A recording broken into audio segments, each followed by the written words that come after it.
Good morning. I am Myra Bridgeforth, and I have been a member at Falls Church Presbyterian Church for 9 years. I'm a member of the worship team and the generosity team, and I sing with the chancel choir. I'm new to the generosity team, and I've learned so much and been inspired by them. This group has helped me to learn again something that I think I've known for a long time, which is about the spirituality of money. What we value, what matters the most to me, is reflected in what I spend money on and who I give money to. This summer, the generosity team read a book together and we shared our thoughts about generosity. Today, I am clearer about the fact that I want to give to our church because I believe that we change people's lives.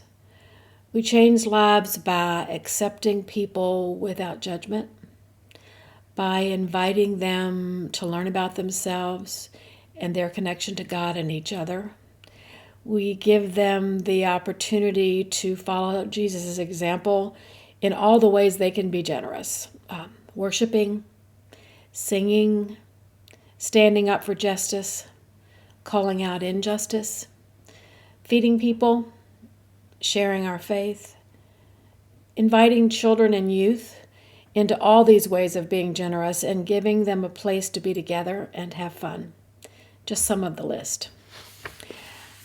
And generosity and gratitude live in close proximity in my brain, and I think that's why I made a list this week of people and groups at FCPC that I'm grateful for. So from that list, I'm grateful to them for inviting me to come to church, to join the choir, which is truly where I feel the best. I'm grateful for being invited by some into their homes for a meal or for a cup of tea. Grateful to some for showing me through their actions and words a way of being in the world that I want to be too. My list is pretty great. And this morning I picked just two, to share with you. I want to tell you my story of feeling grateful for them and what they taught me and how they are changing me now. The first person is Patsy Atchison. 5 years ago, when I started volunteering at Welcome Table, back when we were all cooking together in the kitchen and serving our guests at the tables in Fellowship Hall, Patsy often worked at the beverage table. I loved being a sous chef, chopping and mixing and getting things ready for service. But sometimes I volunteered at the beverage table, and I would watch Patsy talk to our guests. Watched their delight in seeing her. She often knew their names. She was playful and kind. I watched her fill up a pitcher of coffee or water and go table to fill up cups and glasses and engage with our guests. She showed me how to be with them in an easy and comfortable way. She made them feel welcome. Now that Welcome Table is shifted to outside, we hand our guests their dinner in a box inside a plastic bag. We're trying to keep all of us safe. Patsy is mostly inside, but I observe her as she looks out the door to smile and wave. So many of our guests are looking for her to say hello.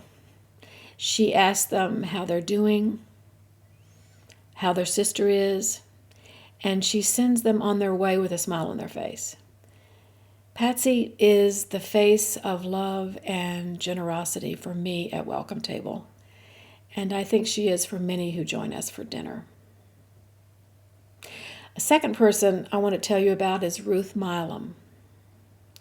I first met Ruth a number of years ago when I was a deacon, and I volunteered to pick Ruth up at her home and bring her to and from church.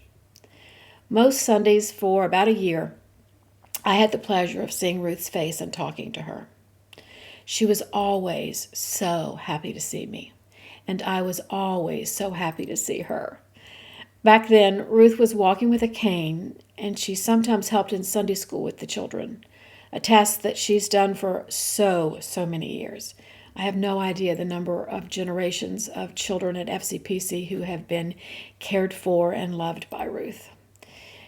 She's not had an easy life, and yet she is a remarkable example to me of humility and joy. Even after such hard losses these last few years, she keeps on. Last Sunday morning, coming out of the sanctuary after the service, there was Ruth walking carefully down the hall with a wonderful assist from Carolyn Bruce. I hadn't seen Ruth since the start of COVID, and I ran down the hall to greet her. I was so glad to see her in worship again in the church building. I think Ruth was thrilled to be there too. Joyfulness and humility is a way of being in the world that I want to copy. It sure made me fall for Ruth.